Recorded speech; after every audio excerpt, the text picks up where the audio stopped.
Hey everyone, this is Mike Lowe, and I am going to be helping out with a question I saw come up on Operation Sports by a guy named Jeff Rule.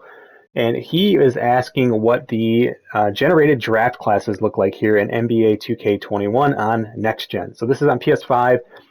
This is the first weekend that the game's been out. So I'm making this on Saturday night. The game came out on a Thursday for PS5.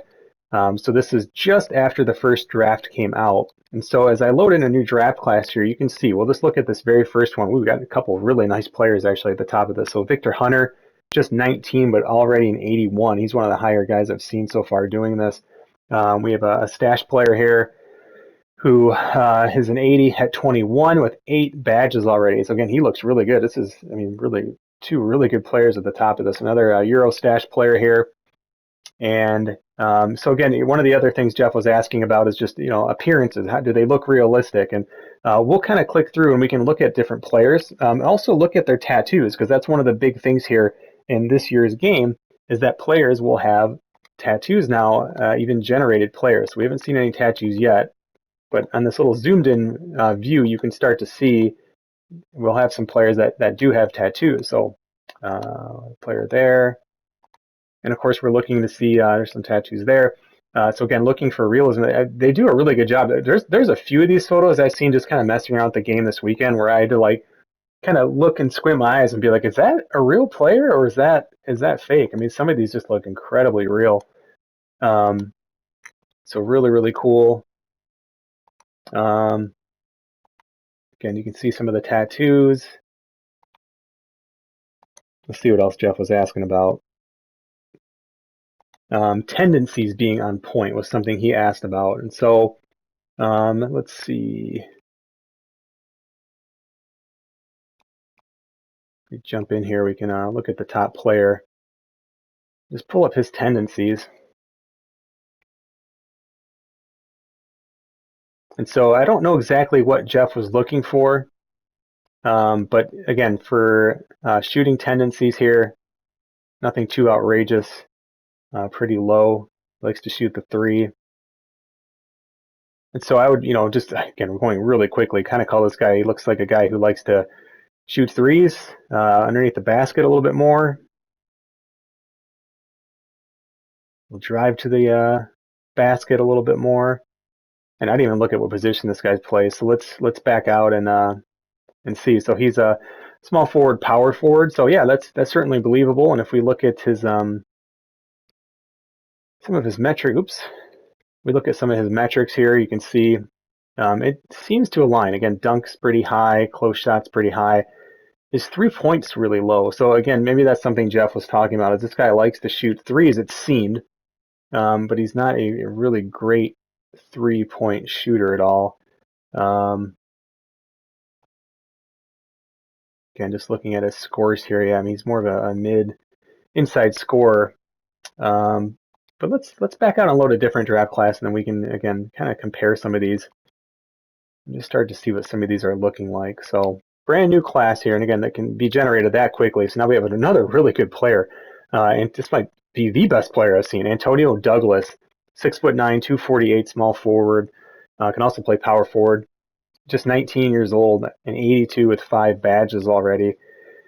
And again, he is a guy that can kind of score all over, but certainly his mid-range jump shot is his strong suit. So let's see if that matches up with some of his tendencies. By the way, I don't think he has any tattoos here. So again, we're just looking at the, let me rotate him here. Oh, there we go. Did he have something in the back of his arm? No. So no tattoos on him. But we saw earlier that some players definitely do. If we look at his tendencies, let's see. Again, just looking for numbers that are like, maybe 70 or higher, something like that. So he will, again, he likes to shoot the 3, at least comparatively speaking, compared to some of these other tendencies.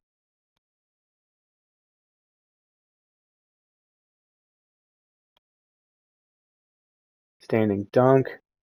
He's a taller player, so that's kind of a given. Definitely size some guys up. So, I don't know. Like I said, I don't really know if I can draw anything from that. I'm just kind of showing at this point. We can take a look at here the Well, let's just click through. You know, again, look for some of these tattoos. Let's take a look at Edwin Cross here. Where did he go? He just disappeared on us. All right, let's look at him.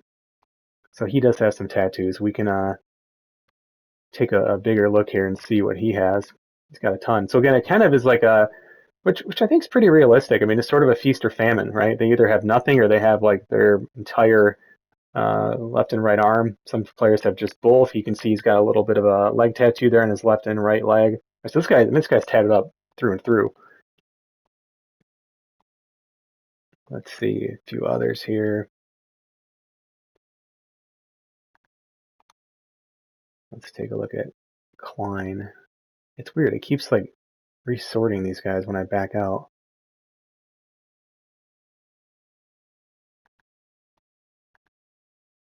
All right, let's take a look at him. Take a look at the tattoos. So again, he's got just upper body tattoos, nothing on the legs, so that's good. It's not completely feast or famine for each player. I think they did a great job with those for sure. Like I said, I can't really confirm on the tendencies because I don't know exactly what Jeff and maybe some others were asking about.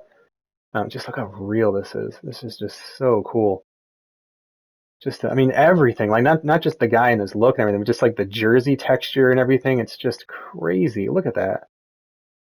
That is just a beautiful, beautiful job. Let me see what else Jeff was asking about.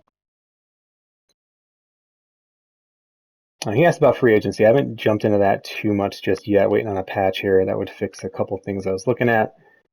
Tendencies being on point, ratings and progression. So again, we can just keep loading up a few different draft classes. Oops, we've seen a few that have really spawned some strong players at the top. So this one's a little bit more tame, but again, Marty Brand, 6'9", small forward. You know, if we just kind of go by position, so this is a bit of a weak point guard class. Rick Barry, that's funny. Shooting guard, 76. There's Marty Brand again. And I also like how they do take the time to kind of match up. And not that it always has to match up, but here you have a Hispanic name, Jose Mendez, right? And it makes sense as opposed to like Muhammad Mendez or something like that, which is like the old NCAA 14. And again, not that you can have a name like that, but I do think it helps with immersion for things like that. I think I would love to see a game studio take it even further and do that with like Hawaiian names. Because like you'll, for instance, even like in the old college hoops game or something, if you're recruiting players from Hawaii, they're all named like Pete Smith or something like that. And again, I'm sure there's a Pete Smith in Hawaii, but they don't really do a good representation. No game does of using Hawaiian names and maybe like Samoan names or something like that. I think would be really really cool. But they do a pretty good job. Again, like you can see these Euro names and stuff. I mean, they're matching up. So a lot of Eurostash players. Let's take a look at a couple more classes here. And again, if you have other questions too, just let me know. Post a comment. I'm happy to check on stuff for you. These little videos are quick and easy, and I don't mind helping people out. I actually enjoy it. I like chatting about these games and just kind of the development side of these games is always a big interest of mine. So Mark Gill here, 7-footer, center. Where's he? He played ball at Miami, Florida. He's got some good tattoos. Let's take a look at him here. He's got some color in there. Okay, so here's a cool mix. So again, yeah, I mean, he has a very, very vibrant side and a bit more of a tame side. It's this "Come and Take It" Texas tattoo. That's pretty funny. But again, I think that's cool because like that kind of gives you a maybe that's a story you want to develop. Like he's a kid who grew up in Texas or whatever, and played ball at the University of Miami, Florida, and you can kind of make what you want out of it. So yeah, I I think the randomness is cool because, like I said, it adds to some of the story. So let's look at the center. Oops.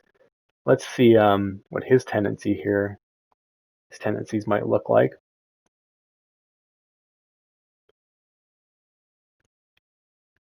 So nothing shocking here. That's good. I'm glad we don't see like an 83 point or something like that. Not that it's impossible, especially for those Euro players. So again, more of a standing dunk kind of guy. lower on the triple threat as you'd expect, lower on the driving as you'd expect. So I'm guessing this guy is probably more of a defender, contesting shots. All right, so let's see how I'm guessing he's not like a stud offensively. I don't know, he's not bad though. Again, these are, I guess, sort of potential scores in a way, or at least kind of shows you like the player's shell. His potential is great, obviously A+. And these are like, when you're looking at on this screen, these are accurate, right? This is not like there's no fog of war or anything going on here. So, but yeah, I mean, as usual, they do a pretty good job. I think the only critiques I would really have about draft classes is, to me, it does seem over the years that maybe the badges are a little bit low, and maybe this isn't the case. Maybe the draft classes are accurate and the number of badges they're using, but I'd almost say they maybe inflate that rookie class coming in because it's exciting and you want to use the new rookies and so on. But I remember just some rookies having like 17 badges and things like this, like out of the gate. And then the years pass with this game, and as you scroll through, you don't see anything like that. I mean, there's not even anybody with double digits. Just looking at the badges in the top middle there. So, and again, maybe this is probably more accurate, especially with rookie players. But maybe they just need to kind of tone down. And we haven't seen the draft class yet. Again, at the time of this, the draft has not taken place yet. So we'll have to see. Maybe they are going to tone those down. So, but you can see again, pretty consistent. You don't have like, I mean, if we did this 100 times, I'm sure we'd probably see someone who's like an 84, 85 maybe, or something really, really crazy like LeBron James or. But I don't remember what LeBron James was rated the first time in this game when he was a rookie. So, again, a big part of it's going to be the potential. There's a difference between an 80 with an A potential and a 79 with A+ potential. That 79 player is going to turn out probably to be a better player. But again, they also have built in, and I forget the actual name of the feature, but they've kind of built in like the boomer bust system, I think is what it's called, where players is not always going to just go according to plan there. So, yeah, I think they did a really, really good job with this, just like they do with just about everything else in this game. So, as I mentioned, if you do have questions, you want me to check other stuff out here on PS5 Next Gen with NBA 2K, just let me know. I'm Mike Lowe. You can find me on Twitter at MikeLowe47. And you can subscribe to this YouTube channel. It'll ping you anytime I'm creating. I do a lot of franchise stuff, right? So just kind of things like my NBA and things like that. But kind of going old school with all of that. So I appreciate you guys checking out the video. If it helped you, give it a like. Super appreciate that. And I'll see you next time.